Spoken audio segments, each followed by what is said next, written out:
record this. So last time we closed up Genesis, the last thing I wanted to do there is take a couple of just quick minutes, and we need to take the Genesis discussions that we had there and bring that now over to connect in with Christ and or the New Testament. So can I give you a minute or two? I think a little bit about it. How would Genesis link us to the New Testament, or what kind of connections are we going to make across going there? So take a couple of minutes, give me 3, 4, 5 Genesis specific connections to the New Testament and ultimately to Christ. And then I'll put some of that up here on the screen. There's some connections I'd like to make. Genesis 3. Aha. You might. No, I was just talking to someone about that. Thanks, Michael. We all got one now. Yeah. Oh, we're supposed to write it down? Or wow. This one? Yeah, we're just checking. Right, you do that one. yeah.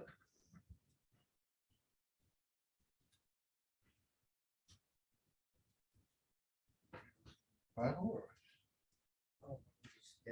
Scan everything he gave us. Oh, it's in sheets too? Or? Yeah. Sent this to he sent this to us. You got them. That's Michael from last week. from what? Got some for you from last Did you email it to me? I'll just give it to you right now. Oh, I like the email You know this. because I don't like paper. I like the paper. Yeah. I've got mine, but I left it at home. But I still got an email too. All right, so you guys want to throw some at me, or you want another second or two? Michael's already given us one. Genesis 3. Through what? Three I was what? just talking with someone about a day or so ago. They were saying Genesis 3. What's he thinking about Genesis 3? 3:15. Which The says seed, the seed of the seed. woman, The seed of the woman. the Good. seed of the serpent. And the victory that's going to be both in the future. One one's going to bruise his heel, and the other one's going to crush his head. Great. Right on. So the Genesis 3:15 prophecy, huge deal, right? Great. What else?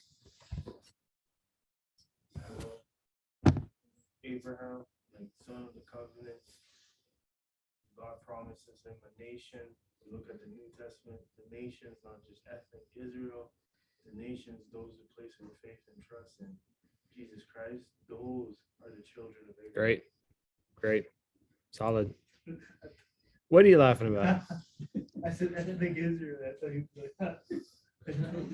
And I see that sin has entered the equation, and that God is already right in the very beginning showing that something must die to cover their sin. Like Excellent. The preparation, like they tried a covering, it was not right, and then God had made the sacrifice of animal skins to cover them. And that goes there. There was a cover. The blood was there, right? There was the blood. Yep. And the blood is in the New Testament. Yep. Excellent. Great. Yep. So the covering for the animal skins connected into sacrifices. Good. What else? Rachel, do you have one? Or have a couple?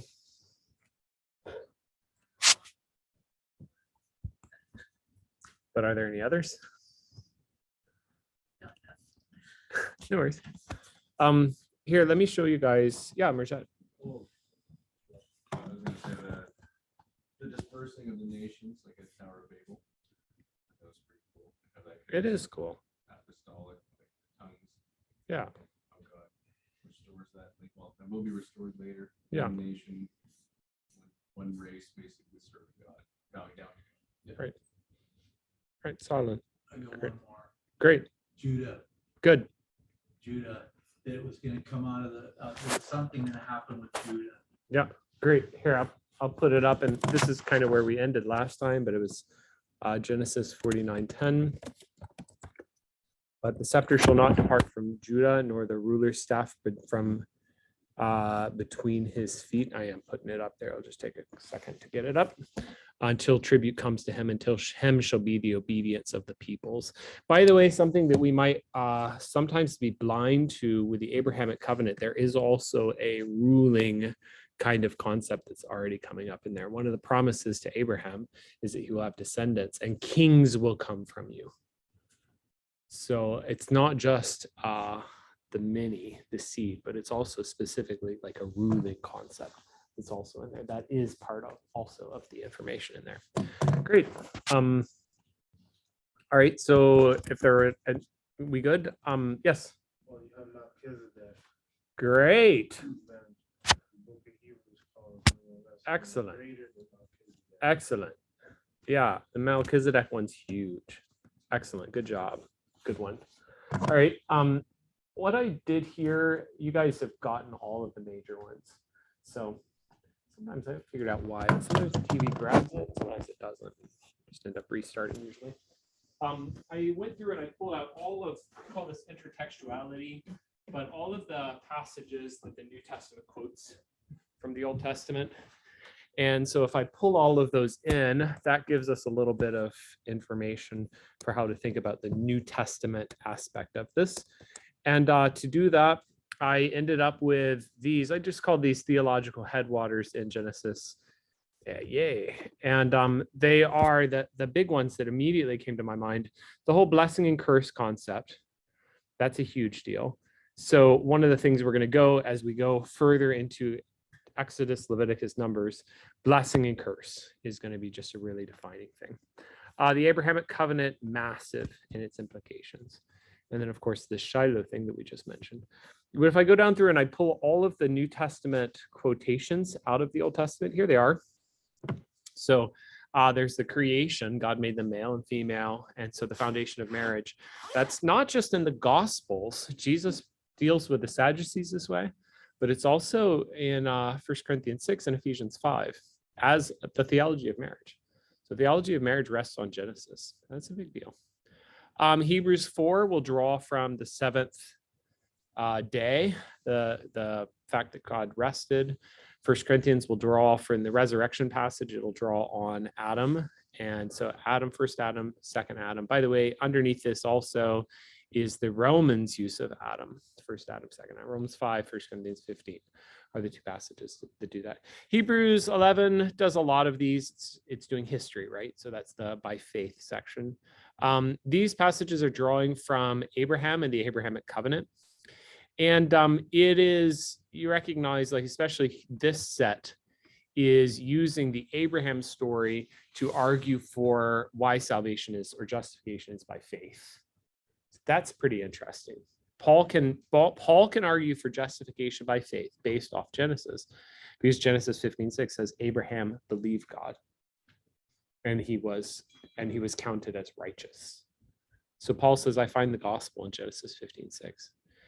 The fascinating thing is that James does the exact same passage, but James will go on or around that section to also argue that true faith must be accompanied by works. So it seems like a flip on Romans, but it's drawn incidentally from the same passage. But both of those are legitimate things to draw. Here's other promises. I've made you a father of many nations. I will bless you. I'll multiply you through Isaac. Shall your offspring be called. I think just that. Oh, and here, that's the time I'll come. There will be a son for Sarah in your offspring, all their families either to be blessed. This is a different passage, 22:18 verses 21:12. And here in you shall all the nations be blessed, offsprings. Okay, so I just like to highlight these. Realize all of these passages right here are specific benefits of the Abrahamic promise. And they're all quoted in the New Testament. So when you find, I remember being introduced first to like the Abrahamic covenant concept, that stuff. And the first time I heard it was like, okay, maybe, all right. Because the guy's like, this is a big deal. And one of the arguments I can make for the fact that it is a big deal, it's not just because I think it's a big deal. The New Testament itself and how it's quoting from the Old Testament tells you Abrahamic promise is a big deal. We can ground that on. I find this really helpful. A lot of the things that I was taught is just like, hey, this is a big deal. You should know it's a big deal. Like, okay. And when I go back and observe the patterns of New Testament quotes, I go, oh, yeah, the New Testament taught me it was a big deal. Didn't even realize it. That makes sense? So if you find that in a class like this, we're like hammering away on the Abrahamic covenant, I got pretty good support. The New Testament doesn't. This is drawing from the story with Abrahamic covenant. Good question. And you missed some of this last week. Yes, sorry. No worries. But what we talked about was God made promises to Abraham, Oh, promises that Abraham would be a blessing to the world. Abraham would have many descendants. Abraham would have a single descendant that would rule over all the earth. And the promise of the land, that there would be a land. It gives borders. There would be a land given to Abraham's descendants. So generally we say three: blessing to the world, universal blessing, the seed that will be the blessing, and then the land. So yeah, good question. I mean, all of that ultimately like finds its nexus point in Christ. Here, these are both connected to the Jacob and Esau story. This is through the continuation, or that's the Abrahamic stuff still. Here is more details of the promise. I think this is really astonishing in Genesis 15. I already have prediction of the Exodus story. It's already back in Genesis. Well, so there it is. And here, Galatians. So that's it. All right, I'm going to end out Genesis that way. Any other comments before I walk away from Genesis? Find this, like, churches or is there a program that? I did a couple of things. So this was my project last summer. And there is a program that lists a lot of them. I can pull it up later and show you guys. It's handy. So it lists a lot of the New Testament, Old Testament quotations, but some of these are judgment calls. And the program actually was faulty. There were times when there were clear quotations that they missed. It's just because it's made by humans, it's fine. But it was, so I noticed that enough that then I decided to go, I just kind of clicked down through the whole New Testament with the CSB. I'll show you here if we do, let's do Romans 10. If you do Romans 10 with the CSB, they do it in bold. And so all of these bold quotes, those are actually Old Testament quotes brought into the New Testament. So I just clicked through the whole New Testament and looked for each one of those and followed them up. Christian Standard Bible. Okay. It used to be Holman Christian Standard Bible. It's kind of like the Southern Baptist Bible. They're the ones that did it. So yeah, I just went through and gathered, and then each one of them compared and looked at the Old Testament passage, looked at the New Testament passage, and kind of tried to understand how they fit together. So that's how that happened. Yeah, no, thanks for the question. I'm going to try to do that with each one of the books that we go through. Great. Then I want to go to Exodus, and Exodus is immediately going to give you the feel that we've tied into where we just left stuff. Oh, I'm sorry. I should have actually backed up just a little bit. One of the last things you have is in Genesis that ends out. Joseph says, I'm about to die. God will certainly come to your aid. He will bring you up from the land to the land. That's pretty cool. He will bring you up from this land to the land that he swore to give to Abraham, Isaac, and Jacob. So what I've got, if I pull some of those themes in here, I've got a death concept that goes all the way back to if you eat of this fruit, you will die. Genesis 2 and 3. Man's sin. Now Joseph is about to die. I've got Abrahamic promises, Abraham, Isaac, and Jacob. It's not just Abrahamic, right? But it's patriarchal. And I've got this concept of the land that he swore. There's also the covenant concept. There's this implication right here. God will bring you up from this land. And I think that implication probably is resting on this right here, Genesis 15, the thing we talked about before. What did I do there? Oh, sorry, wrong one. Control 1. There we go. This is from this passage that we had talked about before. I've got to fix this so that they see the right thing on the Zoom. Okay. The prophecy that God said, know for certain that your offspring will be sojourners in a land that is not theirs. They'll be afflicted for 400 years. I'll bring judgment on the nation that they serve. Afterward, they shall come out with great possessions. So, I mean, the reason that Joseph is saying stuff like, when God brings you out of this land, I think is going back to very specific, careful wording that God had given to Abraham in Genesis 15. So at the end of Genesis, Joseph is aware that God had made promises and that God is going to finish out those promises. God will bring them up from the land. And he expresses this faith, you will carry up my bones from here. which is really interesting because face after you die, like, why does it matter where they bury you, really? Except the way that Genesis is ending it out is God's people are not permanent residents of Egypt. They're going to come out. There's the land, and God will fulfill his promises about the land. So that has to happen. This story is not over yet. So you roll into Exodus, and you get the sense that Exodus has kind of picked up where we left off with the Genesis story. Here's the names of the sons of Israel. Joseph died, all his brothers, all that generation.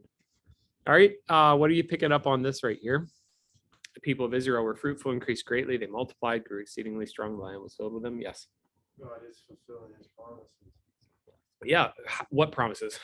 Well, to Abraham, that his seed, well, his descendants will be as much as the stars in the sky, and they will multiply great. Yeah. Great.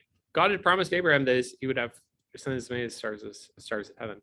Now remember that before that it went. This strand went further back. Yes. No one was told the same thing. Um. Coming out to multiply. Yeah. Be fruitful and multiply. Excellent. So originally, God told the humans, all the humans, Adam. God told Adam and Eve, "Be fruitful, multiply, fill the earth." It comes back again with Noah, "Be fruitful, multiply, fill the earth." Remember the Babel thing?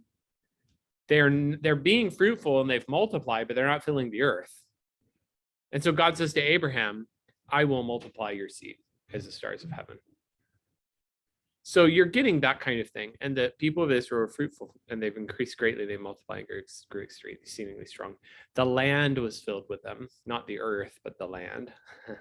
So there's stuff like that. That's, it's this introduction section of Exodus is really set up as a major echo. It's there on purpose to grab you. What else? Well, I'm getting ahead of myself now, and I'm going to start assuming just stuff that you know from the story. But if you remember from the story, the plagues follow, and so there's the whole "let my people go" and Pharaoh trying to keep them, all that mess. Okay, and it gets to a point where it's just ridiculous. Like Egypt is falling apart at the seams. It's a total mess. It's chaos. Even at some point, the Egyptians are saying to Pharaoh, "What are you doing? Like, don't you see that all of Egypt is going to be destroyed at this rate?" So Pharaoh ends up getting in this place where his rebellion against God is so extreme that it's just honestly nonsense. It's absurd. It's stupidity. And where that starts is at the beginning, Pharaoh's desperation to limit the expansion of the Hebrew people goes down to him trying to murder all of the infants. All right. Is there that last piece, Pharaoh trying to murder all of the infants? And just the whole like straight up pathology of Pharaoh's brain. Herod, it sounds like Herod, doesn't it? What else? Link me up further out. We're trying, I was gonna go back. Do it. Satan is trying to use Pharaoh to just destroy the seed. Destroy the seed. Just like Cain. The readers would think, "Oh, the seed is gone," or Adam and Eve would be like, "Oh, the promised one is not Cain," but like since Abel died, yeah, and it's just like, okay, where's our hope for the seed? And then this is being played out again. Like, that's it. If Pharaoh would succeed in completely wiping out Israel, then the promise of the seed will not continue. That's it. Like what we're watching here is the predicted battle that we had back in the day. God said the seed of the serpent will try to crush the seed of the woman. So that's what's happening. It is happening in front of our faces. Wouldn't know that though. Like No. I think he was just in the flow. Like Oh, this was yeah. the demonic or the spiritual realm. 100%. Same with Herod, right? Yeah. I didn't think Herod is like conscious of. That's exactly just the danger of it. So, we've had discussions in other contexts here in Bible doctrines tell you about what is the expression of satanic oppression in our world. And the answer is all of it. And it's expressed, it doesn't have to just be expressed in the occult or the sniveling, nasty horrific stuff. It can just be in the, like, I don't know, people's straight up satisfaction with a life that doesn't bring them any problems. They can have the lovely life in suburbia with a nice yard. Right. And all of that can be satanic to the extent it keeps them from desperation, turning to God. So, yeah. All right. So what I've got going on there also is something that I think is an extension of that same warning or that battle that we were anticipating. I guess something like that glimpse of hope that's kind of there with that promise of the seed, how it's like Yeah. this one little baby that slipped through the cracks Yeah. down the river and then happened to be the, I think so. the palace and the baby. I think so. Yeah. Yeah. Nice. Yeah. This person is kind of giving you a little window into the grand deliverance or something. Yeah. No, that's great. Another huge thing here is pay attention to, in the Exodus story, the whole notion that God has not fulfilled about, or God has not forgotten about his covenant promises. And specifically now we're talking about his covenant promises to Abraham. So the people of Israel are in agony, and it's the chaos and the pain. Oh, it stayed up. Huh? It's the chaos and the pain and the horror of all of their bondage in Egypt. And I just would like you to walk down. God heard their groaning, and God remembered his covenant with Abraham, Isaac, and with Jacob. God says, I am the God of your father, the God of Abraham, the God of Isaac, the God of Jacob. All the way down, when Moses is sent to talk to the people and tell them, what should I say? Say to this people, the Lord, the God of your fathers, the God of Abraham, the God of Isaac, the God of Jacob has sent me to you. So it's in these covenantal terms that he's appearing. Down into chapter 6, I will bring you into how about this? I mean, just the depth of the promises. I will bring you into the land that I swore to give to Abraham and Isaac and to Jacob. I will give it to you for a possession. I am the Lord. Way later in 32 and 33, when Israel has catastrophically sinned and is worthy of utter destruction, then God speaks to Abraham. Remember, Moses speaks to God, and he's arguing that God should not destroy them. And his argument, remember the Abrahamic covenant. I mean, that's pretty cool. There's a moment there, we can come to that later, but the moment where you're feeling like, is Israel's sin so dire that they're going to undo themselves? They're going to destroy themselves. Here it is. It's all linked into the Abrahamic covenant. So yeah, the Abrahamic covenant underlies all the way through here too. All of that's a huge deal for the foundation of that. I'd like to go to Exodus 3 as a key passage that we need to understand. So what's already happened at this point in the story, if you're just going backwards, there was just the basics of Moses' upbringing. Here's the midwives, and then Pharaoh's deliverance. There's a little issue here when Moses goes out and murders somebody. It's awkward. And now here we are, chapter 3. Moses is in the wilderness. Yes, Moses was a murderer. So the angel of the Lord appeared to him in a flame of fire out of the midst of the bush. He looked, and behold, the bush was burning, yet it was not consumed. Moses said, I'll turn aside to see this great sight. Why is the bush not consumed? When the Lord saw that he turned aside to see, God called him out of the bush. Moses, Moses. And he said, here I am. Do not come near. Take your sandals off your feet. The place on which you're standing is holy ground. I am the God of your father, the God of Abraham, Isaac, and Jacob. Moses hid his face, for he was afraid to look at God. First comment I'd like to make here, just notice the angel of the Lord language right there. And who is this angel of the Lord?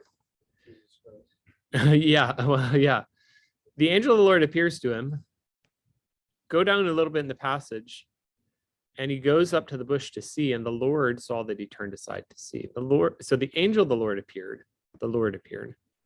And the one speaking to him is the God of Abraham, Isaac, and of Jacob. And if I get a little further down, I'm going to discover the giving, like the giving of the name, who is God. And the answer is, I am who I am. And that's Yahweh.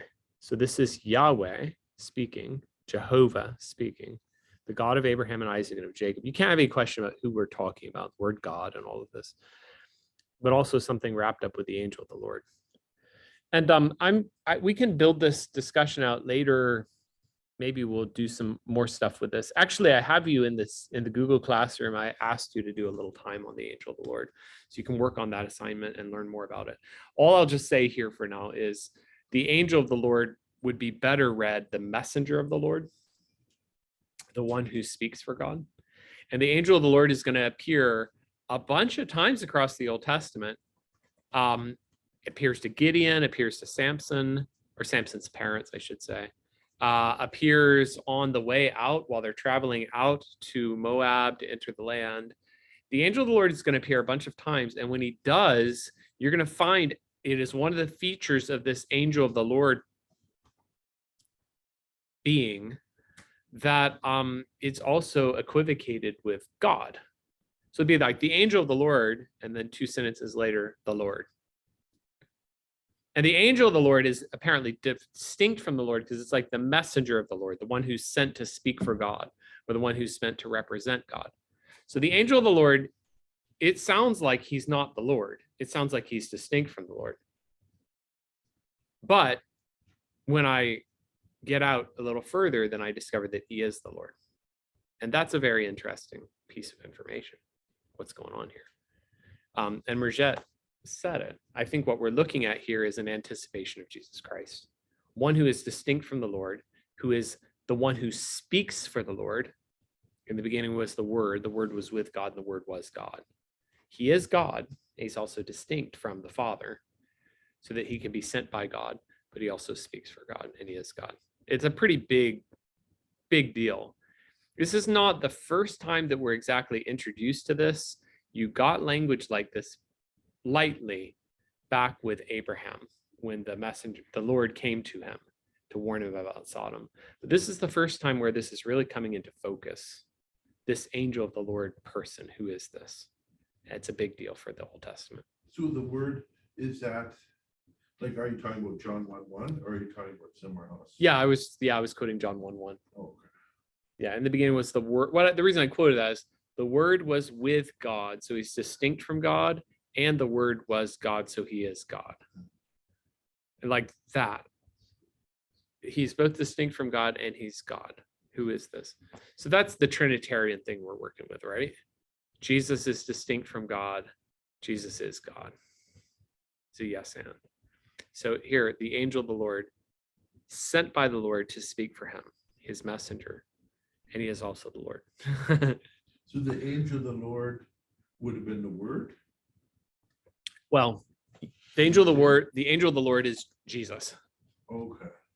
And in John 1, the Word is Jesus. So it's a yes. Yeah. Good.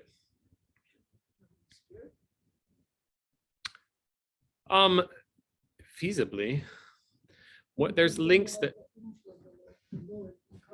yeah. But I was just wondering that because in Exodus, because we don't have the incarnate until. Correct. So could we see at this point is talking about the Word? And then like just later on.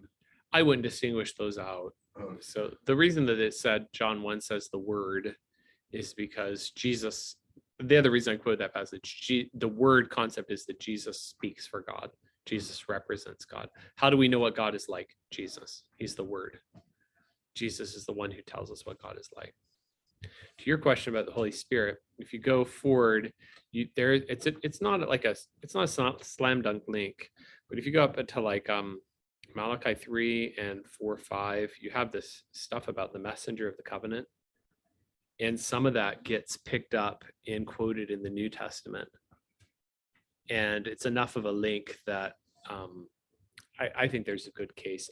What you said is feasible. The angel of the Lord or the messenger of the Lord could feasibly be the Holy Spirit, because he's also distinct from God and also God, right? But the New Testament, I think, identifies that and narrows it in, that the better way to read it is that it's Jesus. So it's a good question. We also will talk about the Spirit later. I mean, you're pointed to the Spirit later in the book when you get like the pillar of the cloud and the fire, and you get the Spirit filling the tabernacle. So there's stuff there too. I mean, we're going to see the Spirit also appearing. That's also valid. Okay, if I keep on going here, this is also critical just for your foundation. Well, glance here for a second. I've come to deliver them. I've heard their cry. I've come to deliver from the Egyptians, bring them out of that land to a good and broad land, a land flowing with milk and honey, the Canaanites, the Amorites, the Hittites, the Perizzites, Hivites, Jebusites. That was all the way back there in, I think, Genesis 17, where God talked about the land and he listed the names of all the people that were in there that would be replaced in that land. So, I mean, that's also here. It's just hammering the links to the Abrahamic covenant. Huge deal. And then the identification of who God is, the I am language. I mean, if I was going to tell you about the I am language for a second, there are different theories or ways that people think about this. One, people talk about I am as in, how can you say, I'm going to give a definition of God in 10 words or less. You're just like, can't do it. So the I am language could be, here you have to be careful, but kind of like the open-endedness of just the immensity of who God is. Now see, it doesn't work because you can't say I am anything evil. You can't do that. So there are things that God is not. It's not that he is just everything. There are things that he is not. So then- But, well, just quick second, but the I am at least is a way of saying, yeah, but he is so many things and he is so immense. And maybe the safest way to describe him is to say the I am who I am. Yes. So is this different than the I ams in John or not? No, they're related. Oh, Different language. This is Hebrew. That's Greek, but they're related. What's the Hebrew word? Yahweh. It is Yahweh. I can show you. So how does Yahweh translate to? Well, it gets complicated from here. So I'm going to put in that and 18, 3:14 and 18, and I'll show you the two words. Oh, not Genesis, Goober. Exodus. Okay, I'll show you the two words that we're talking about with this.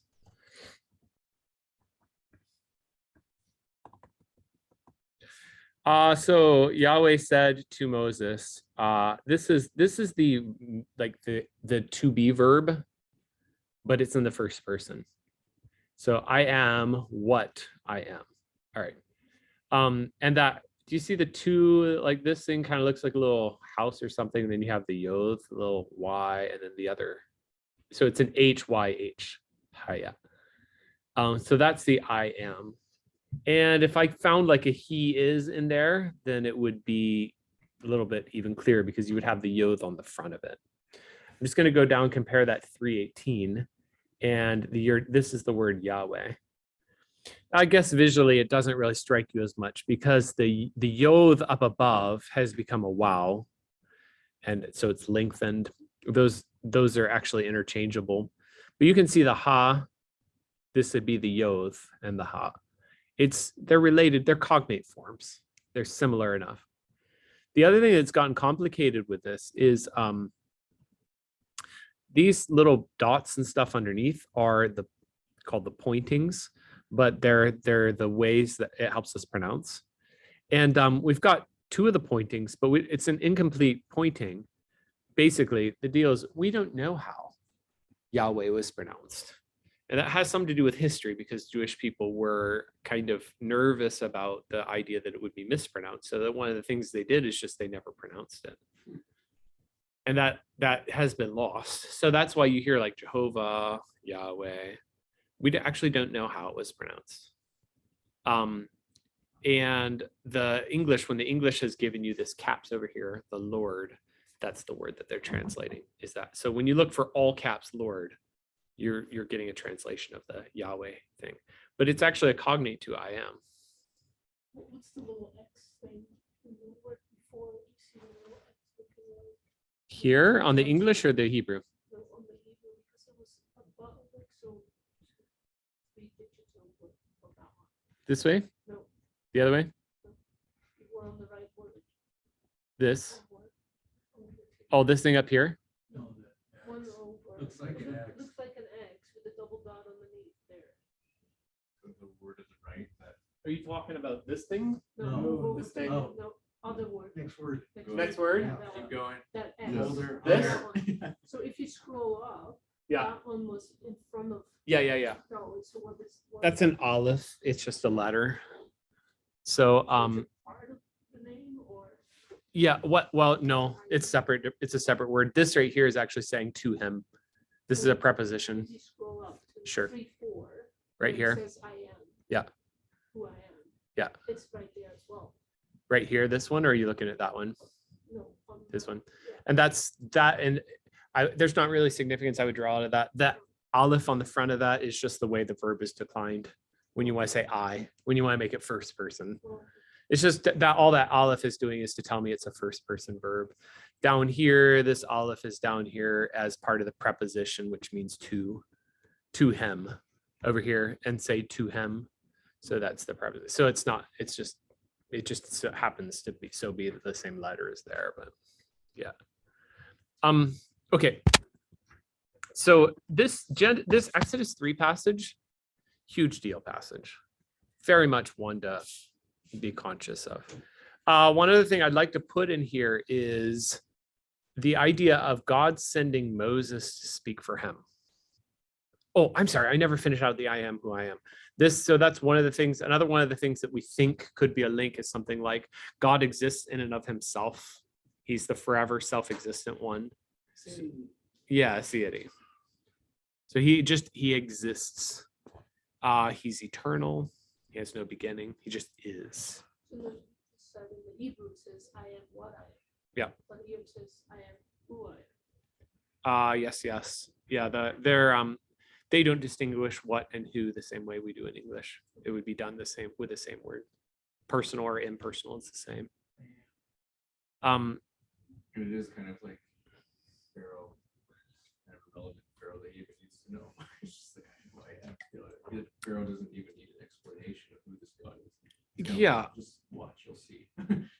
Yeah, right. That's I think that's really good. You're right. I'm not going to argue for myself. Just,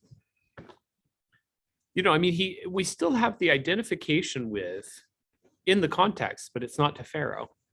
We have in the near context the identification of the historical God, the God who has spoken already to Abraham, the God who made these promises. So that's another way of him identifying himself.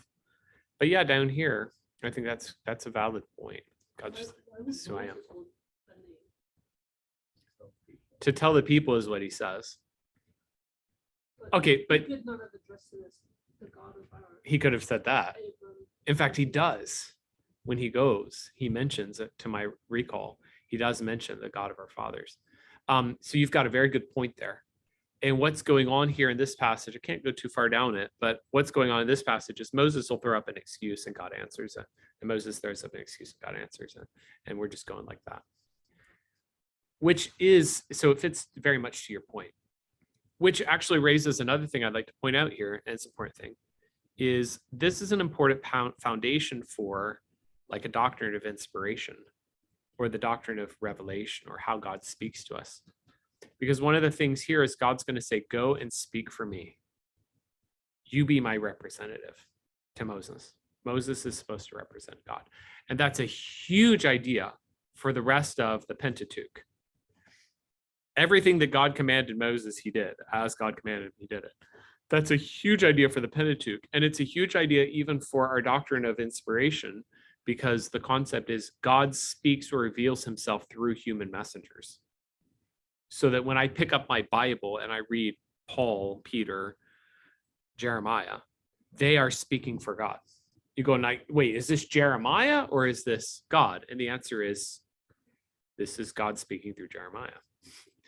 So that the notion that God would choose to speak through a human messenger, that concept, it's not that it's never appeared before, because you did have way back Abraham as a prophet, but that's like about the lightest that it's come. And the notion of God fusing or God speaking through a human messenger, this is like the first full exposition of that concept here in Exodus 3.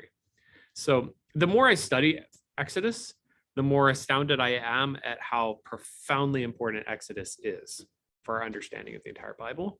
And within Exodus, I'm astounded by how much Exodus 3 is a huge deal. There's a lot of theological headwaters that come out of this passage. All right, I'd like to, what I'm gonna try to do is I'm gonna get us through the major themes of like the plague and Exodus narrative up to 15, and then I'll close out this section. But a couple of things I'll say here. A theme that goes all the way throughout here is that when God deals with Egypt, then the result is they will know that I am the Lord. Here, I'm going to do a little bit more. And I am. How about that? All right, watch this pattern as I go. God says, I will be your God. You will know that I am the Lord your God who has brought you out from under Egypt. When I end up get done dealing with the Egyptians will know that I am the Lord.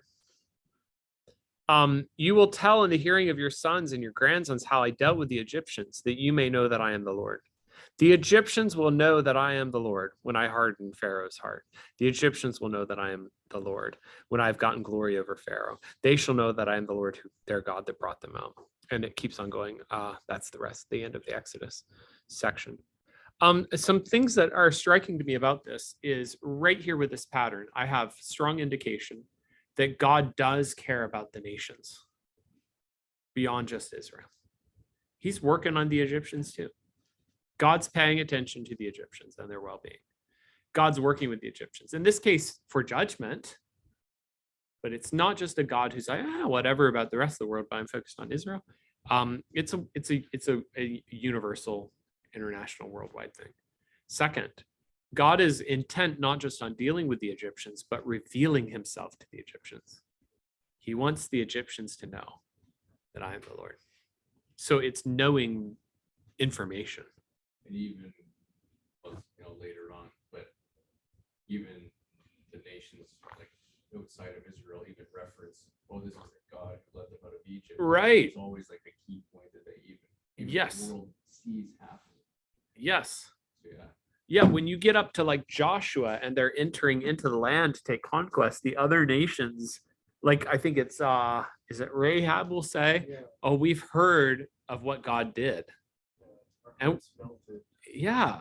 And like at this point, we're out like another 40 years. It's been a long time. But the the message has got around and it's gone across multiple decades.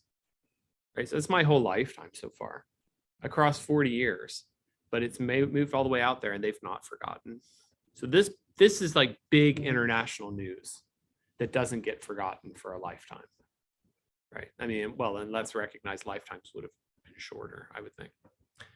All right, so that the Egyptians will know that I'm the Lord is a huge notion. When God is setting up what he's going to do, my easiest way to do that is going to be So to, how long would you suspect people lived in Exodus for? well, that's why I said I would suppose. We get at least the impression. I mean, Moses lived longer. I think it's 120 or something, wasn't he? So, you had longer lives like that, but you're already getting indication that lives are not like the 800, 900 years span that we used to get. Yeah. And I would also say, I don't know, just the difficult conditions of the pre-modern world. Anyway, I don't know that I can say much else about it. What's that? They all died in 40 years. That's a good point. 20 and up, right? Yeah, that's a good point. Yeah, the whole generation of the Jewish nation is dead 40 years later. Good point. Good argument. Very good. Great. So when we're talking about God's like prediction to Moses of what he's about to do, the Lord says to Moses, when you go back to Egypt, see that you do before Pharaoh all the miracles, but I will harden his heart so that he will not let the people go.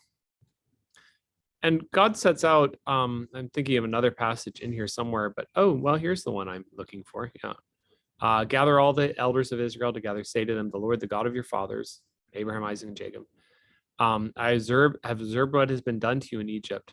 I promise, this is Abrahamic covenant language, I will bring you out of the affliction of Egypt to the land of the Canaanites. Sounds like Genesis 17 here, the list of the nations, land flowing with milk and honey. I just think this is astonishing and it's amazing. They will listen to your voice. So he's going to say how the Jewish leaders will react. They will listen. You and the elders of Israel go to the king of Egypt and you'll say this, let us go. I know that the king of Egypt will not let you go unless compelled by a mighty hand. So I will stretch out my hand and strike Egypt with all the wonders that I will do. After that, he will let you go. I will give this people favor in the sight of the Egyptians. And when you go, you shall not go away empty. Each woman shall ask of her neighbor. Any woman who lives in her house, silver and gold, you shall put them on your sons and your daughters. You shall plunder the Egyptians. So you realize what he's done. Back in Genesis, he had promised to Abraham, here's how this story is going to go out. Your descendants will be foreigners and oppressed in a land for many years, and I will bring them out with great fortune. Moses or Joseph remembered that.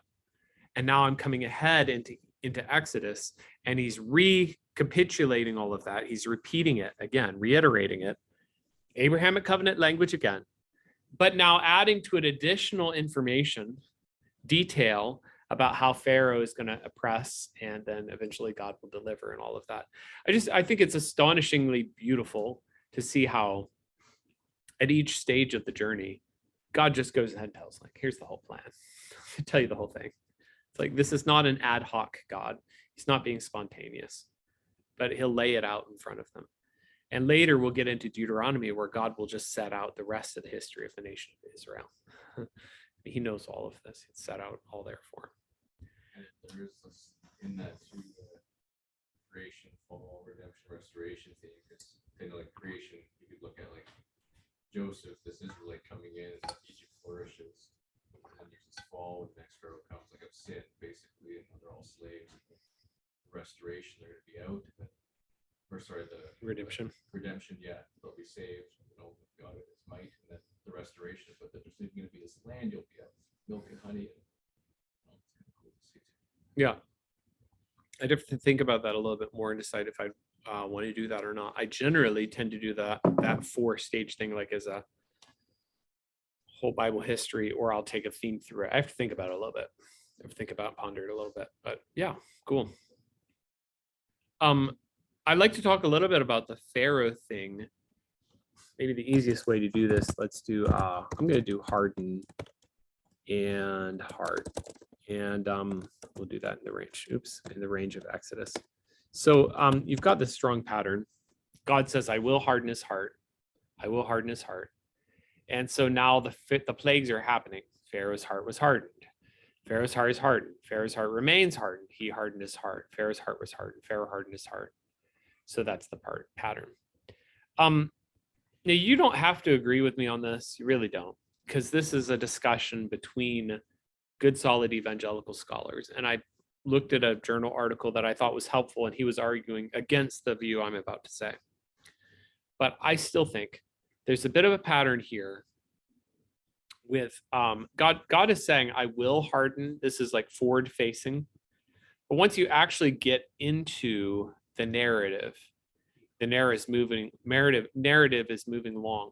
The first set of these is Pharaoh hardening his heart. So for like a pattern here, for quite a while, Pharaoh is hardening his heart. And then you get to a place where the Lord hardened the heart of Pharaoh. The Lord hardened Pharaoh's heart. The Lord hardened Pharaoh's heart. And so on. So I think that's at least part of the data. In other words, what I'm arguing here is essentially it starts out with the emphasis on Pharaoh made a choice. Pharaoh hardened his heart. You get far enough in there and God hardens his heart. So there's no question that there's divine judgment that falls.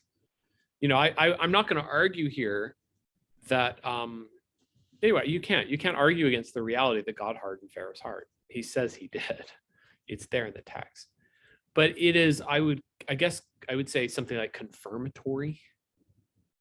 Pharaoh acted, you get further on, and God confirms it. I think that's relevant. I am unabashed and unashamed to say fully openly that God is in full control of every detail in this universe. There's not an atom that moves in this universe without God's permission. God's in control of it all. And I'm also going to defend the reality that you and I make morally significant choices. Real, credible, significant, meaningful choices. So we're not robots. Putting those two together is where all the mess is. But at least one of the data points here is in terms of God just damning a person. It is in the confirmatory kind of phase. In other words, the person chooses to turn away from God. And at some point, God says, I extended grace to you, I extended grace, and I extended more grace. And now you've turned, you've determined, you've hardened your heart. There is, I'm done. There is no more. You've refused for the final time. So like in other words, Pharaoh being a reprobate, then I guess. Essentially. Yeah, essentially like that. But wouldn't that already happen, like in the beginning when he's telling the people to kill the babies? Like, Clearly, it's pretty evil from the beginning. Yeah. like, it wasn't just when Moses showed up. I think his heart was already hardened towards the Israelites, period. and he Sure. was willing to kill babies. Sure. He's clearly quite messed up. Yeah, I'm not arguing here for a trajectory that we're watching the trajectory of a good guy become a bad guy. That's clearly not. We're just, from the beginning, we're seeing a very messed up person. That's not the argument as much as it is to say what do you say? The causative direction behind it.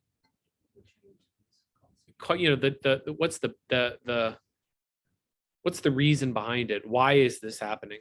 And if I'm standing there at Judgment Day and Pharaoh steps up and says, it's not fair, you hardened my heart.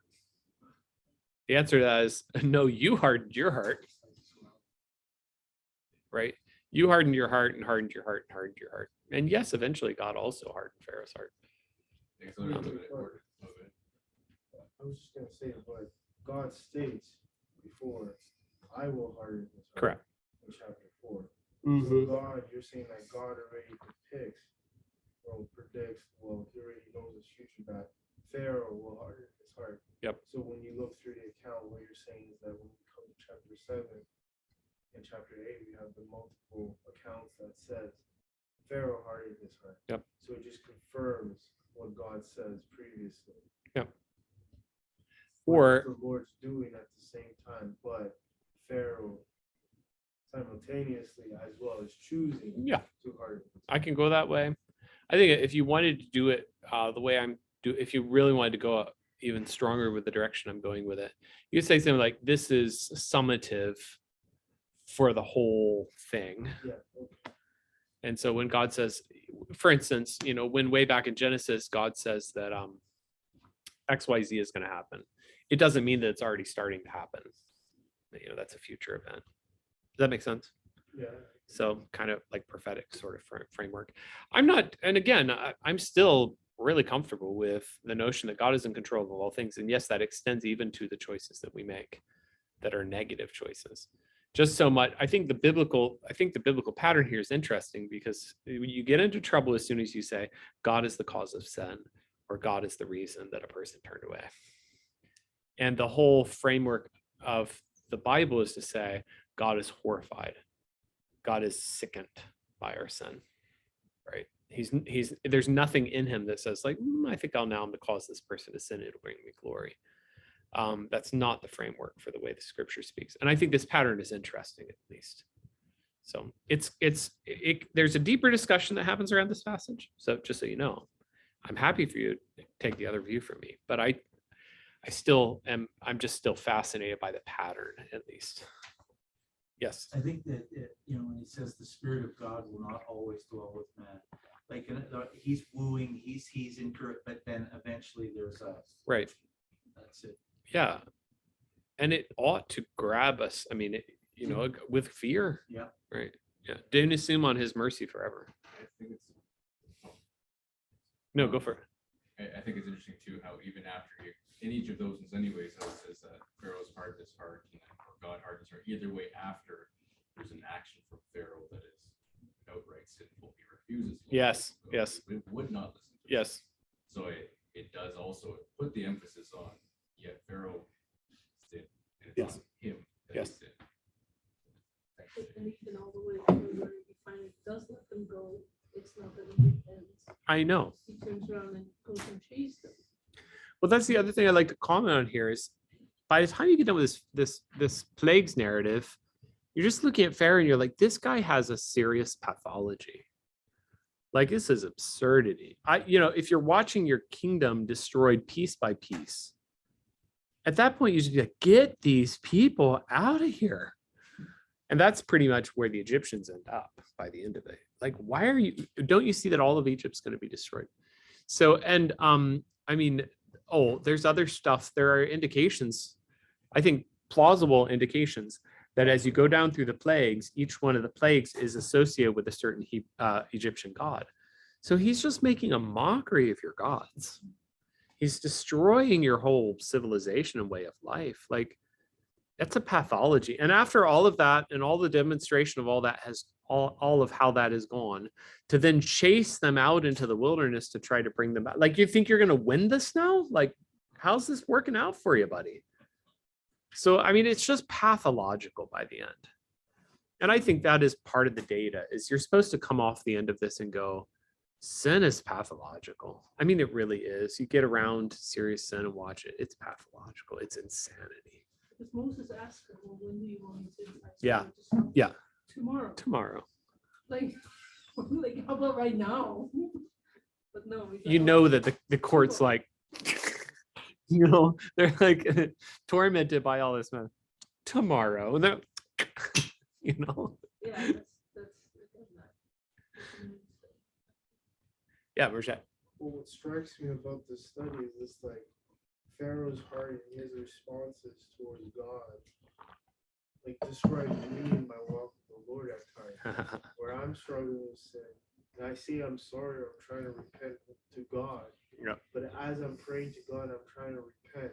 In the back of my mind, I know I want to go back. Mhm. So truly, my act of praying to God and repenting to Him is not truly repentance.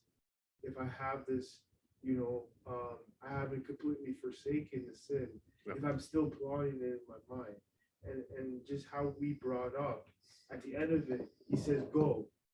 But then a few moments later, He's like, no, I'm going to bring these people back. Well, what did I do?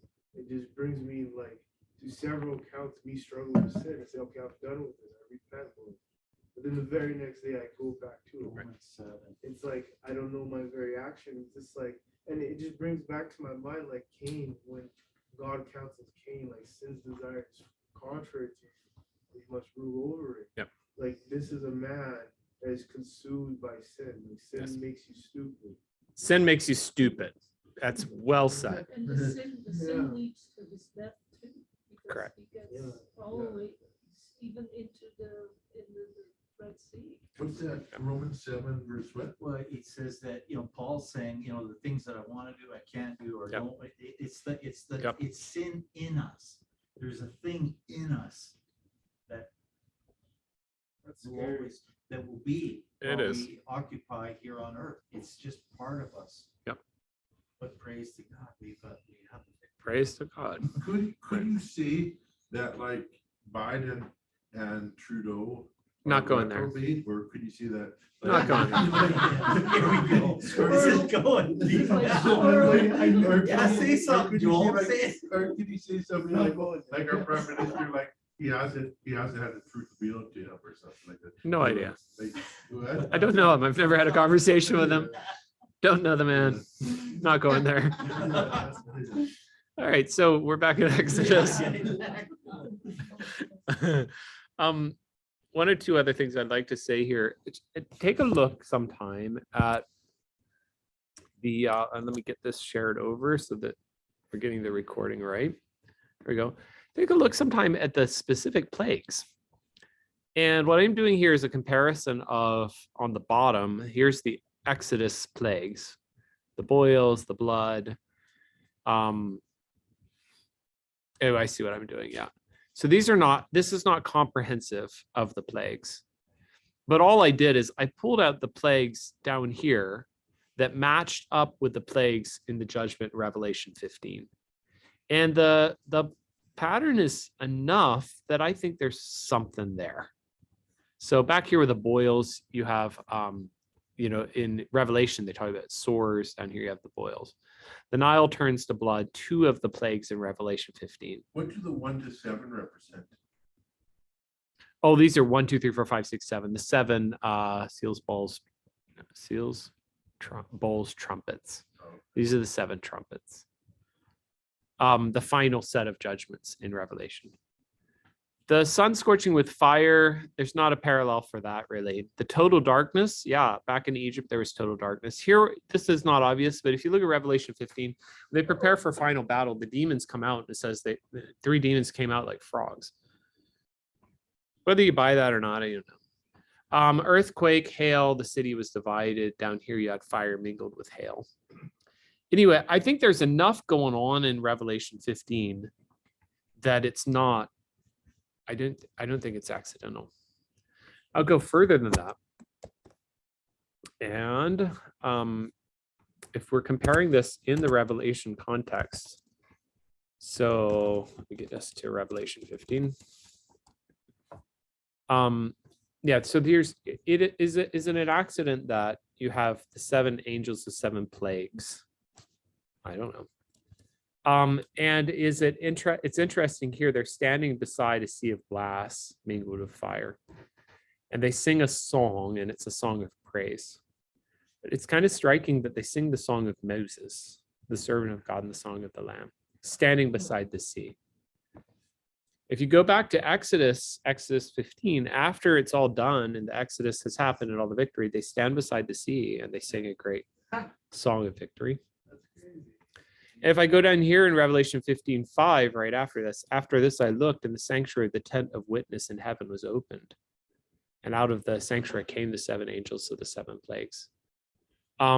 So if you know the structure of Exodus is the plagues, the judgment, bringing out, and then the rest of Exodus is occupied really with setting up the tabernacle. That sanctuary of the tent of witness is very strong language linked back to Old Testament Septuagintal language for the sanctuary, the tabernacle. So anyway, however this is all working out, I think Revelation has set it up in a way that you're supposed to think of the Exodus narrative here. You just really are. And it's done it with like 3 or 4 or 5 or 6 different little links, connections. Yeah. What you just described, is that a popular view among Yeah. evangelicals? Yeah. Yeah. That's not, Is that reformed? there's no, that's not even like especially a dispensational view exactly. I think most commentators on Revelation are going to pick this up, even across the spectrum of how exactly they put it all together. I think most commentators on Revelation will pick this up. I just thought it was shocking how Exodus has so much associations with the book of Revelation. I wouldn't expect that. Yeah, I'll say beyond that, they'll get into Revelation studies and you'll come off shocked that Revelation has so much association with. Yeah. It's one of the reasons we struggle to understand Revelation is we haven't understood the rest of the Bible. So it's so illusory that there's all these things going on, and we're like, this is crazy, this is a weird image and stuff like that. And a lot of them are actually alluding back to previous things. So, pay attention to your Old Testament. It really helps with how you read Revelation. So we master our Old Testament to understand Revelation. Yes. Yes. You got it. Yeah, well, I want to be careful there. It's illusory. So one of the things that's interesting about Revelation is it has at the most maybe 2 Old Testament quotes at the most. And a lot of guys don't even regard them as quotes. I do. But the allusions it's the most illusory New Testament book. By allusion, it's not with our distinction we're making here, like when Paul says, and as it was written, or as Isaiah said, what follows is a quote or a citation. But illusory is just when it refers to something like this, Song of Moses beside the sea, and they sang this, and you're reading, you're like, oh, this sounds like Exodus. But it's an illusion like that. So, yeah. right, so what would the theological impact of this concept be? And a couple of things hit me. One, my whole thing earlier about the seed of the woman, seed of the serpent, the struggle to the death, that thing. And then that gets carried over Cain and Abel, and it reappears with Pharaoh, and it reappears with Herod. And all we're saying is that pattern extends all the way out to the end. The struggle of the seed of the woman, the seed of the serpent. And one of the ways I know this is, well, just a couple of chapters before this, I was in Revelation 12, and there was the woman clothed with the sun, pregnant, crying out in her birth pains, agony of giving birth, and the red dragon, which is this is serpent language, stood before the woman who is to give birth, so she might devour her child. And this child was one who is to rule all the nations with a rod of iron. Now we're explicitly in the zone of Psalm 2. So anyway, I mean, right here, this is like theological commentary on Genesis 3:15. But what I'm arguing here is that Revelation 15 is also a piece of that. That whole pattern is just getting picked up. So that's part of my justification for arguing that the Pharaoh thing is even tied into the Genesis 3:15 thing. It's part of the whole story. But another thing I do in here, okay, now we'll go to some specific eschatological view stuff. But I think part of what's going, but anyway, the other views the non-premillennial views could still find a way to incorporate this data into the system. It would work. But part of what's going on here is just as Israel, the people of God, were brought out and delivered from the hand of Pharaoh, so also here, what I'm getting is a concept of God's people being pulled out from judgment. Does that make sense? So when I get to the end of time, I'll expect another Exodus deliverance type thing. I'm not saying like super parallel, but yeah, parallel enough. One of the patterns I got all the way back in Exodus was as the plagues fell, not always, but well, I guess some of them we just don't know. But the pattern with the plagues back in the Egypt story, the Exodus story, is that like the darkness will extend over all of Egypt, but not in the land of Goshen. So God's people in the land of Goshen get off, they're okay. Even down to the climax, which is the Passover, the killing of the oldest child. And if they have the blood over their doors, they're okay. So I think one of the things you're getting here in Revelation is don't expect that all of this judgment also falls on God's people. I think God's people are delivered out of this judgment, that kind of concept. At least this part of it. Yeah. Yeah. Now I say there's a way that others can, there's other way you can incorporate this into other systems too. But yeah, I think it does probably incline pre-trib the way that my thinking is going there. And I am pre-trib. So. What's pre-trib again? Good question.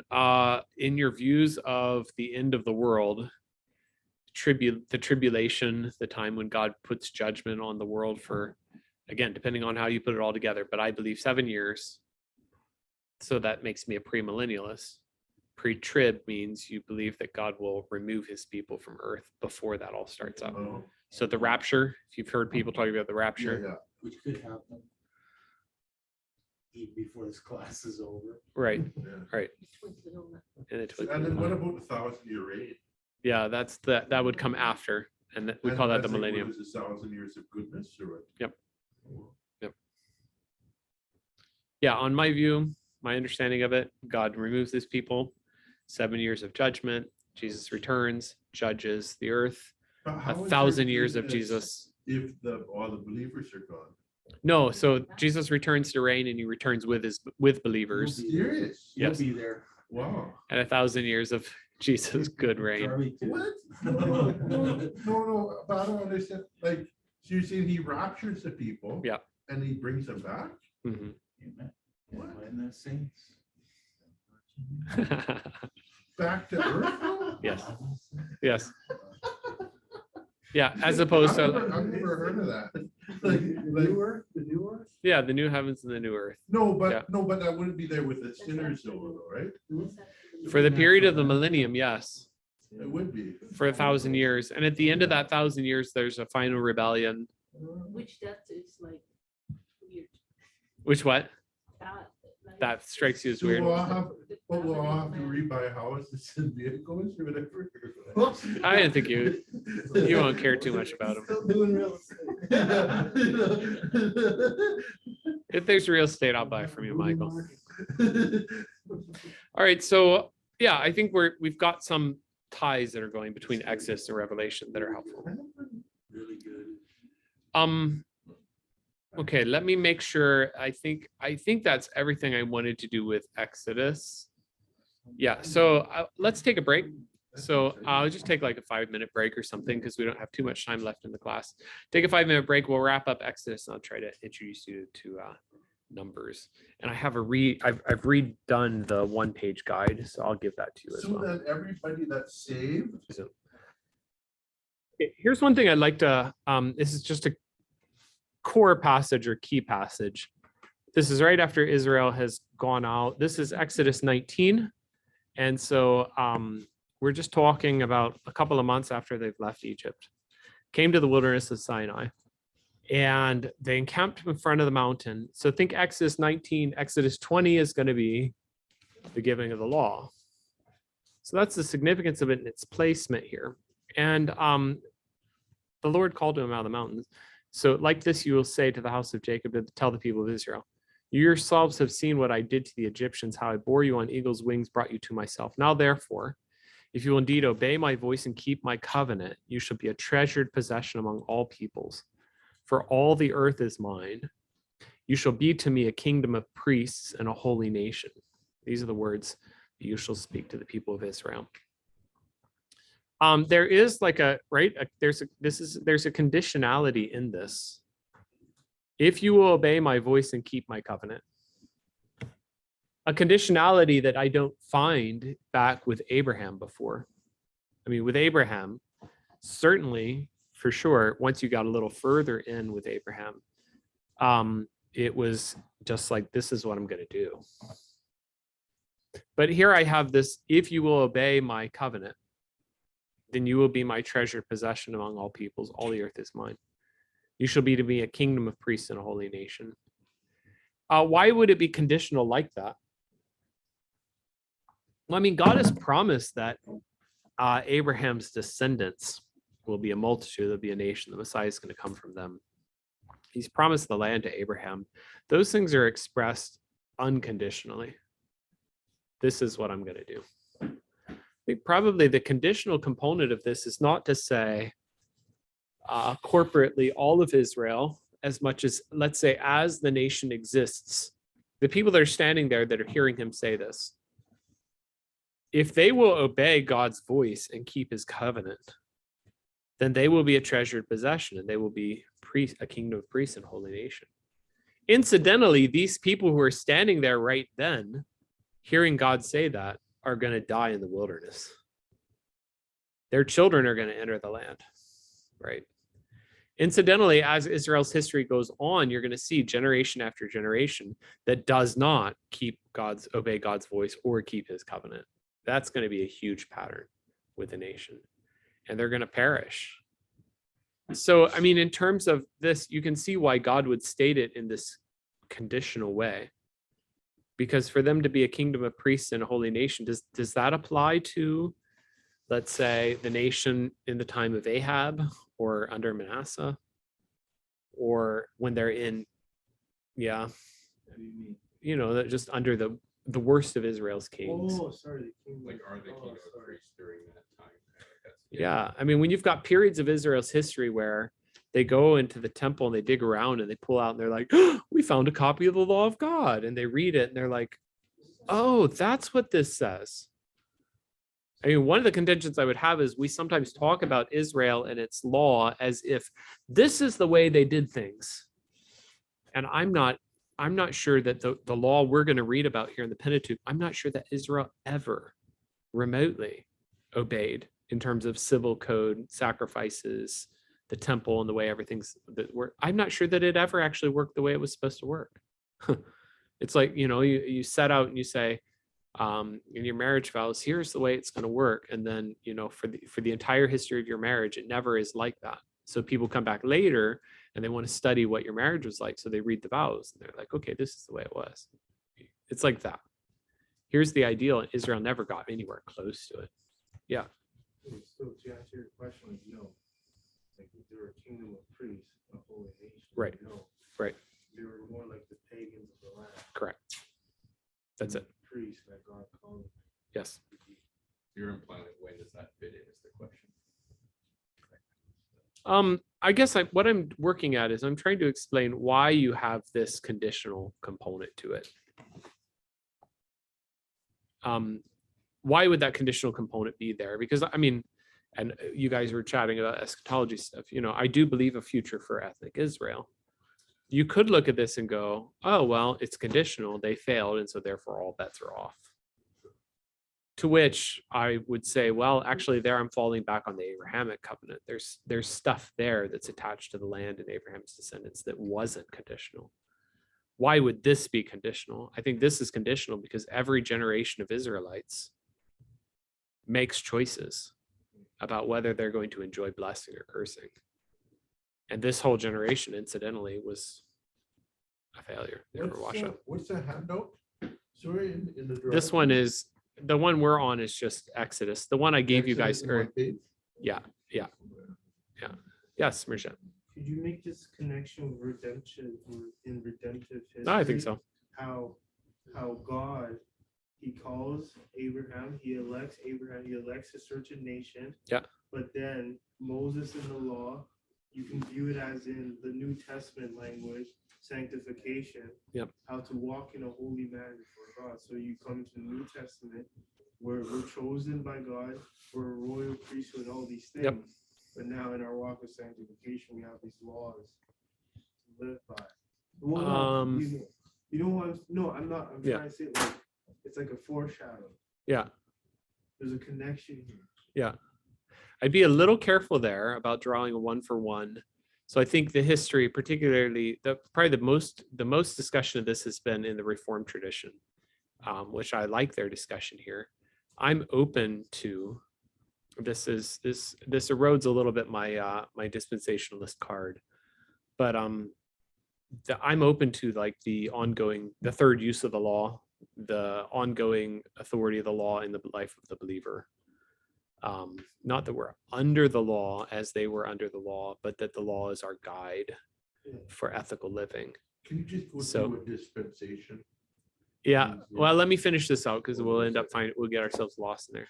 So I would be a little careful about drawing a 1-for-1 that we would say like something like, I think if I was going to distill down what I think I was hearing is like the unconditionality of the Abrahamic covenant, the conditionality of the Mosaic covenant, and I'm pulling that up as at least an adumbration or kind of a hint or something, foreshadowing of, justification, positionally, sanctification. And I'd be a little nervous about that.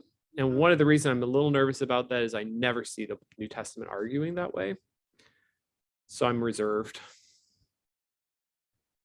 That basically my answer is the implications of that would be really huge. That's a really big idea, broad sweeping idea. The implications could be really huge, and I'm not sure exactly where those implications go as of now. And since the New Testament never does it, I'm kind of like, I think I might tap out. It's a loose connection. Yeah. I can imagine somebody making that connection, and then 20 years on, then they start drawing conclusions that are like, so I'm reserved about things that I don't have any biblical data for because it's so big and sweeping in its implications. So I think what you just said, as you said, it doesn't exactly scare me yet, but I tend to be a little nervous about things I don't have any basis for yet. But dispensationalism, Michael, is a discussion. Dispensationalism one side, covenant theology on the other side, or covenant framework on the other side, and they are two different approaches to how the Old Testament relates to the New Testament. So all of us are dispensationalists in this sense. You don't offer sacrifices, and you don't worry about mixed fabrics in your garments. And what that means when I say that is dispensationalism traditionally has emphasized discontinuity or dissimilarity between Old Testament and New Testament. My life is different because I'm in the New Testament than the Old Testament. Whereas, So- be an example of the covenant one. And the covenant side of that would be you tend to emphasize similarity across these two. So all of us are thinking this direction to the extent that we say things like, we've always been saved the same way. You were never, guys in the Old Testament were not saved by works. They were saved by faith. Would, So am I. would like some of the false preachers that like kind of get out of hand with like Old Testament promises, would they like be covenant then or what? I'd have to see exactly how they got out of hand, Okay. but I'd say you can mess it up either. You can mess it up by being extreme, way off the rails on the quote unquote covenant, by which I mean continuity side, or you can mess it up by being extreme off the rails on the discontinuity side. And all of that has been tried. Yeah. So I was gonna say, we have numbers. Don't we need Leviticus? Yeah, you do, Okay. but I don't have it for you. So yes. or you were talking about the if, remember, it says if Yeah. you obey, then this will happen. Yes. But in all of that, there's not always been like a remnant. Good. In such a way Great. that God can keep his promise, because there's always been, It's always been a remnant. not always as maybe the whole nation. Yep. The remnant idea is a huge idea across the Old Testament. So yeah, there is a remnant all the way through. It's good. So one other thing I'd like to make from this section is this pattern. I'm just going to say it now because this is as good as any time to see it. But as you read through the rest of the Pentateuch, watch for this. And I have I underlined it in, or I highlighted it in gray. He set before them all these words that the Lord had commanded him. And all I'll say here is just, I mentioned earlier the pattern for our doctrine of inspiration. The pattern of God gave the commands to Moses. Moses gives the commands to the people. So commands from God to Moses. Moses ends up being a representative, speaks for God. That's the language you go for. Moses speaks for God. Moses speaks as God's representative. That becomes a really important pattern. A lot of the key to unlocking a bunch of passages across the rest of the Pentateuch will be recognizing Moses in this mediatorial role. Moses speaking for God to the people. The times when Israel fails, Israel sins, and God says, I'm going to destroy them. Moses, I'll create a new nation from you. And Moses pleads on the behalf of the people to God. That's a hard passage. So it's a hard passage. So I'm not saying that I've like unlocked that and figured that out, but I will just say, I think what's going on there is this whole mediator concept. You're supposed to read that and go, Moses is seeking to, I don't know. Anyway, Moses is speaking on behalf of the people. I think you're supposed to see that and see a foreshadowing of, I need a mediator who can plead on my behalf before God. So, I mean, you are getting like a foreshadowing sort of thing of the Christ mediator. I need a mediator. That also explains, by the way, if you go further with this, doesn't this kill you? When you get to the end, Moses is put up with so much junk from everything. And at the end of it, he sins and God says, you can't enter the promised land. And I just find that really frustrating. I feel really bad for Moses. What helped me with that was I think there's this pattern of Moses as mediator. And so as you're reading through the Pentateuch, you're feeling like Moses tells you what God says. Moses speaks for God. Moses intercedes for the people. It's like if we didn't have Moses, we'd be toast. And you get to the end and yeah, but Moses isn't actually even able to complete the job. He dies before he gets them there.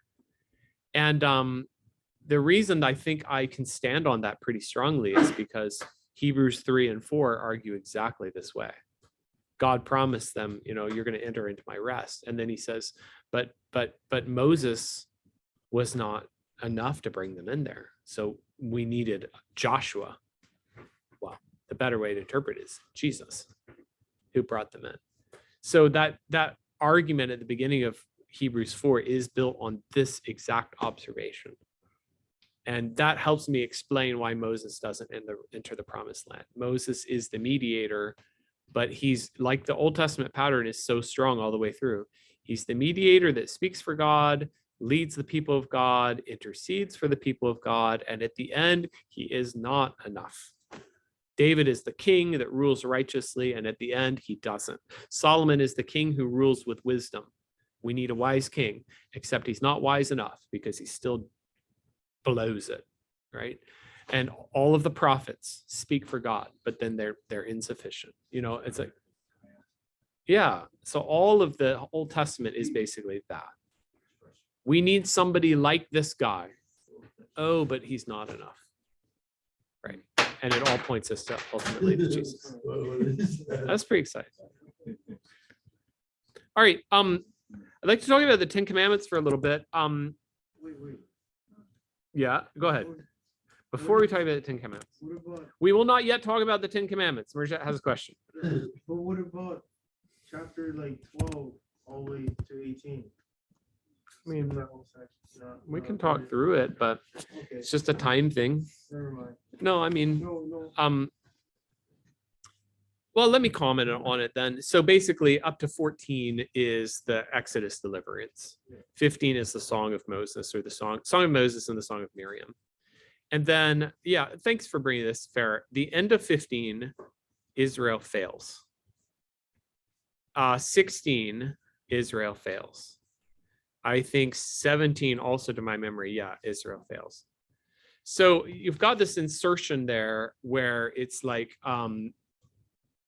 you know, there's been all of the struggle with Pharaoh and, oh, okay, God's going to deliver them. Yay, God delivers them. They come out, Song of Moses, rejoicing, God has triumphed. And it's like, yes, we got out from bondage. We're free. Now we can go out and serve God. Except once they get out free to go serve God, they don't serve God. So what you're realizing there is Pharaoh is not our problem, or not our only problem. Pharaoh is a really big problem for us. But now that we solve the Pharaoh problem, now we have the us problem. We are the problem. What's that? How familiar is that? I know. Right. I mean, isn't this so profound? Like, when you're working with somebody, you're trying to deal with them on something like a counseling thing or whatever, then they'll focus on this problem is destroying me. You're like, no, I love you. Very nice person. I love you. You're destroying you. You know, I mean, it's really it. And but I say that, like, point the finger back at me, right? It's so my problem is not my kids or my spouse or my lack of money or my health or my boss or my job or my frustration with my career that didn't go the way I wanted it to go, or my lack of a spouse, or I didn't, you know, you do whatever things you want to drop in there. Victim mentality, yeah, I'm hearing a lot of stuff right now, like wokeism, the current culture, technology. You know, we come up with 1,000 things that we are sure are the reasons for our problem. The most basic problem I have goes with me everywhere I go. It's me. So I think that, yeah, I think you're right on. And so I need help. So there you go, Marjette. Was that satisfactory? 17 is, even though they've had another failure, but the end of 17, second half of 17, God has given a little taste of victory. 18 is a little taste of, this is where Moses is trying to do everything, and his father-in-law comes to him and says, you can't do everything. And so you've got a little bit of a taste of, what do you say, growing pains of the new nation, administrative. You know, we need some business processes. Got to do some administrative growing, organizing kind of thing. So that brings us up to 19. So there you go. And 19 is setting us up for the law. I mean, this stuff in here, all that the Lord has spoken, we will do. The warning, get ready. Don't get anywhere near this mountain.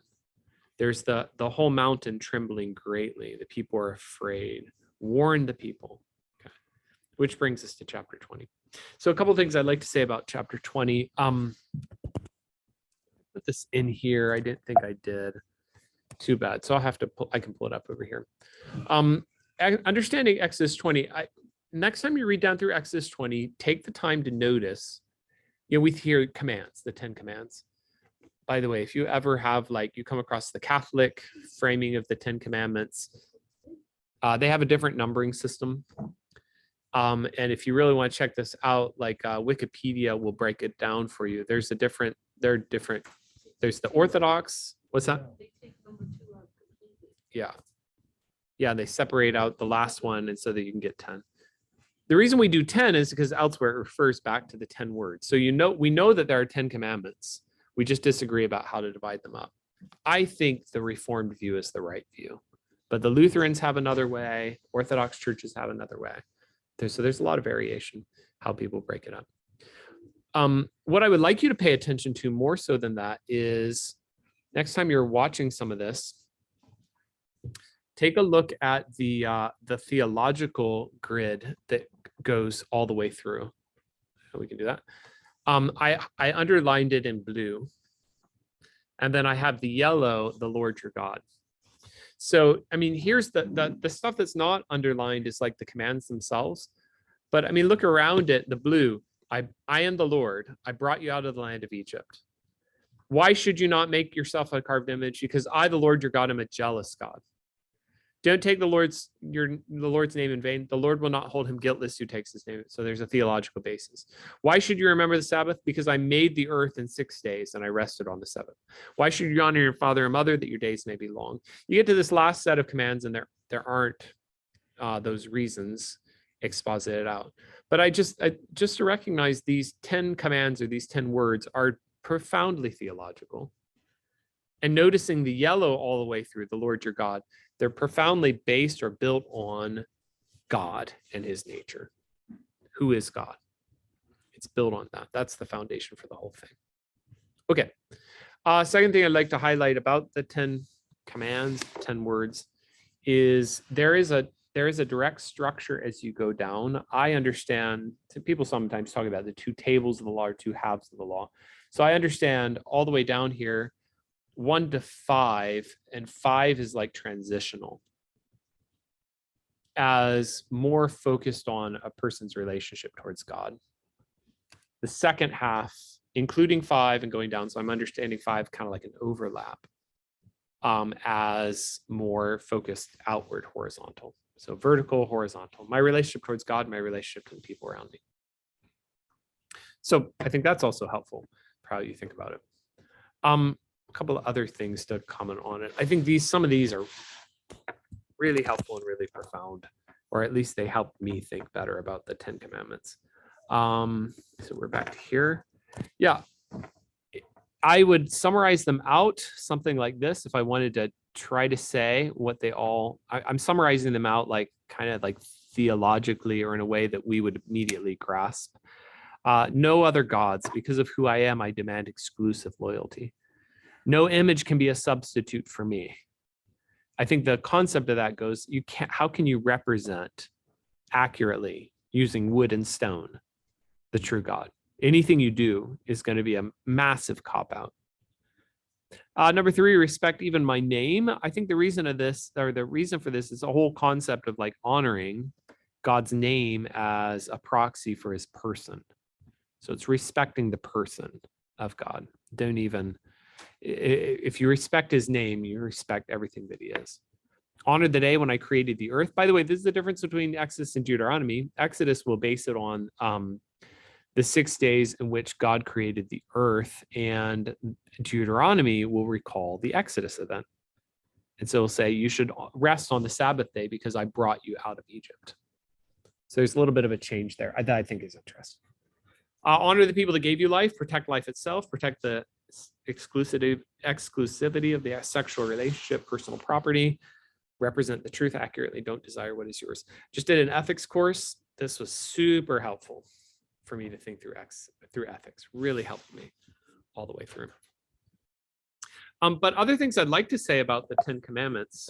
How about this? This is really new to me. I thought that was really fantastic, that last one. What? Like that. That summary of it? Yeah, I think it's fantastic. Helps me. Oh, I should say about this, all of the commands are quoted in the New Testament except for the Sabbath command. So that's also, yeah.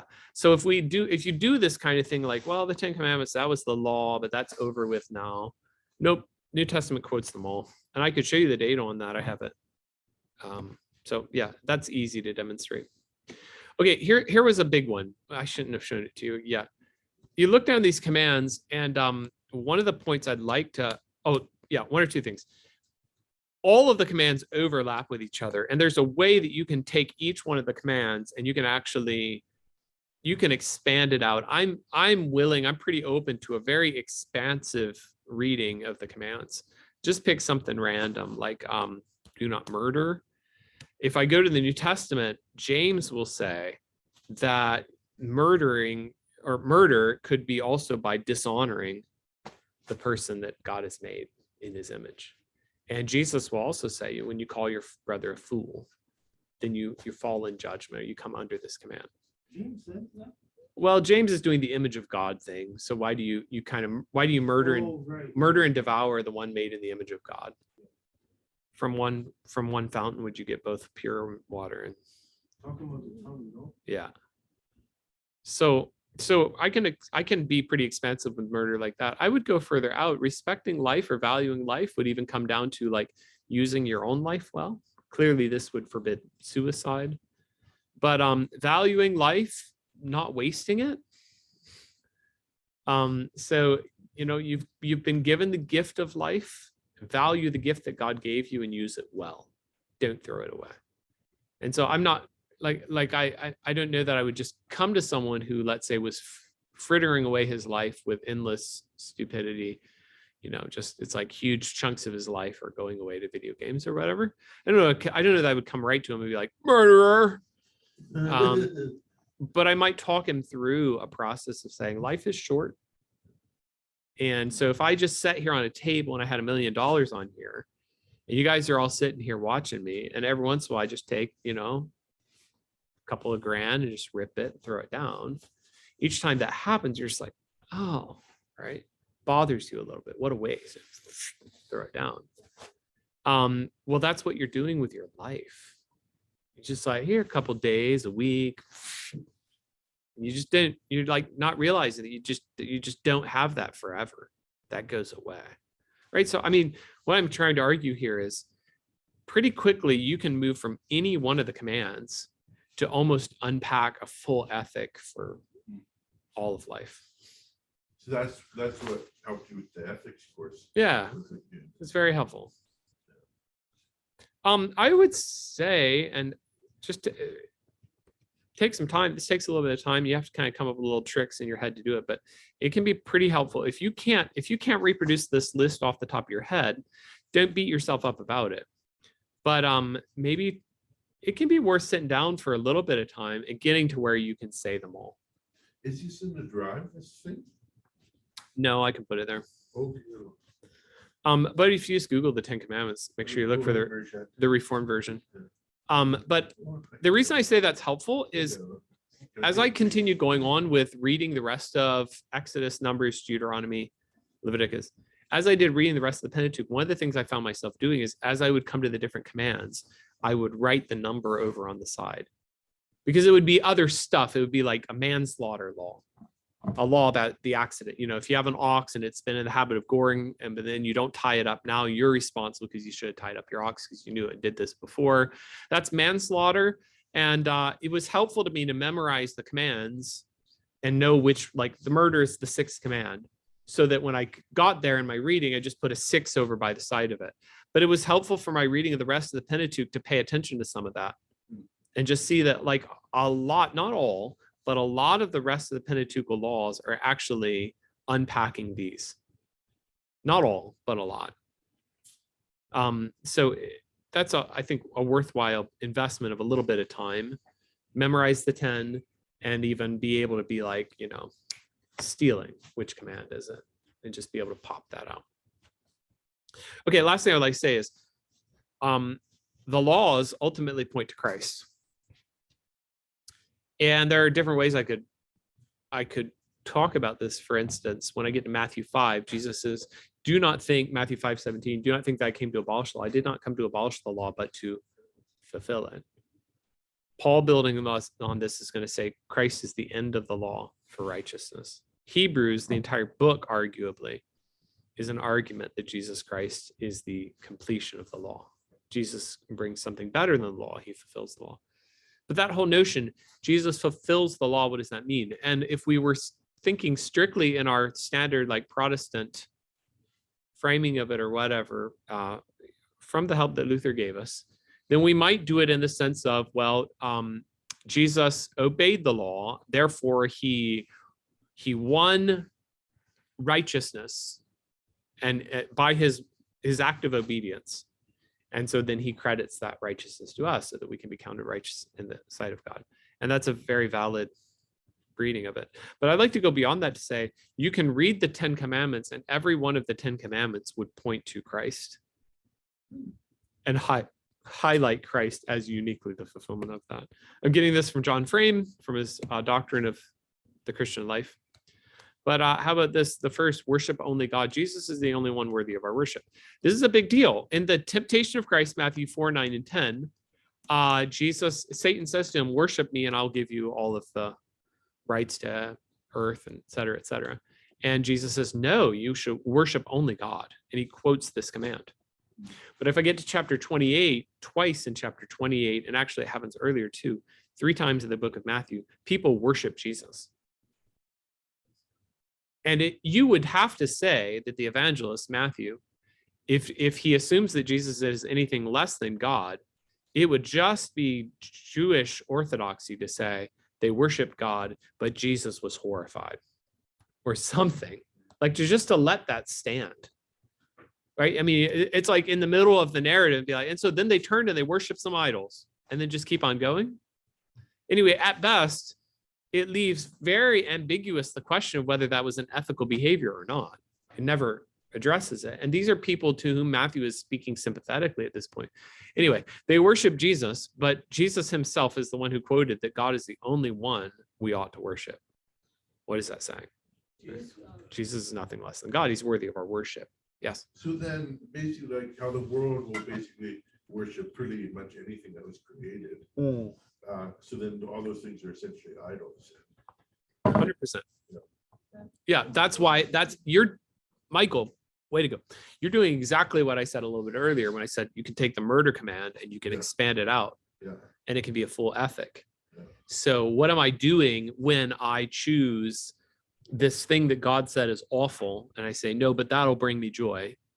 Even though you said don't, I say I do. And so I choose that over you.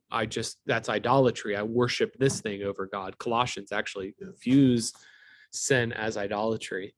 Covetousness is a form of idolatry. So yeah, so all sin is a form of breaking the first commandment because you worship something other than God. Way to go. I mean, with that observation. Second, make no images. Jesus is the only divinely approved image of God. 2 Corinthians 4:4 is the one, Jesus who is the image of God. So if you ask me like, who is God and what is he like? The answer to that question is So Jesus. that's talking about idols then too, right? Well, the problem with idols and the reason we don't make images is that no image can accurately represent God. You just can't do it. I don't care how good of an artist you are. You can't get it right. And Jesus did. Right? So, I mean, that I think is a very strong Christological argument. Honor God's name. Jesus is the name we will worship, Philippians 2:10 and 11. That's actually quoting out of Isaiah 40. Every knee will bow, every tongue will confess that Jesus Christ is Lord to the glory of God the Father. If you go back to the original context that it's pulling out of in Isaiah, it's clearly and explicitly referring to God. God deserves our worship. But it's his name. Michael, in that book I gave you on the deity of Christ, one of the arguments in there is that Jesus' name is the same names or titles. Jesus has the same titles that God has. So honor God's name, honor Jesus' name. I just said the same thing twice. Remember the Sabbath. In that Hebrews 4 kind of concept, Jesus is the true Sabbath rest. In fact, Jesus will say in Matthew 12:8, because you're getting into this controversy over did he keep or break the Sabbath?